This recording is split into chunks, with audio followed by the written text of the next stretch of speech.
नवी मुंबई व रायगड जिल्ह्यातील ताज्या बातम्या आणि घडामोडींसाठी सबस्क्राईब करा वादळवारा लाईव्ह चॅनल आणि दाबा बेल आयकॉन। 2019 साली झालेल्या लोकसभा निवडणुकीत मावळ लोकसभा मतदारसंघात अजित पवार यांचे चिरंजीव पार्थ पवार यांचा दारुण पराभव झाला होता। तो पराभव अजितदादांना जिव्हारी लागला। पवार कुटुंबियांचा तो राजकारणातील पहिला पराभव होता।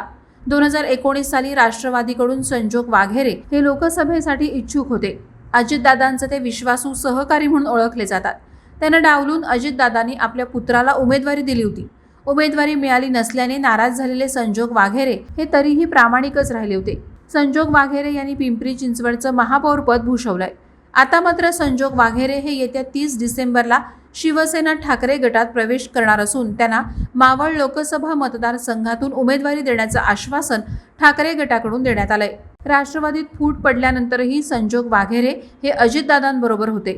बदललेल्या राजकीय परिस्थितीमुळे अजितदादांचा राष्ट्रवादी पक्ष भाजप शिवसेना शिंदे गट युतीत म्हणजेच महायुतीत सामील झालाय।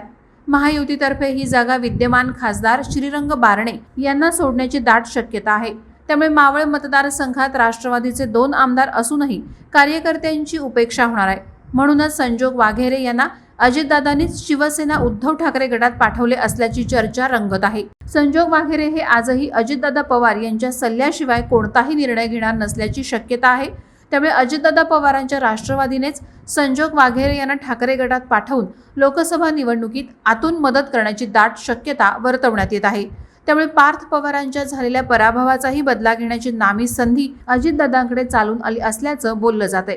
त्यामुळेच मावळ मतदारसंघात संजोग वाघेरे यांना खासदार करून अजित पवार एका दगडात 2 पक्षी मारत असल्याची चर्चा मतदारसंघात ऐकायला येत आहे। वादळवारा लाईव्हसाठी न्यूज ब्युरो रायगड।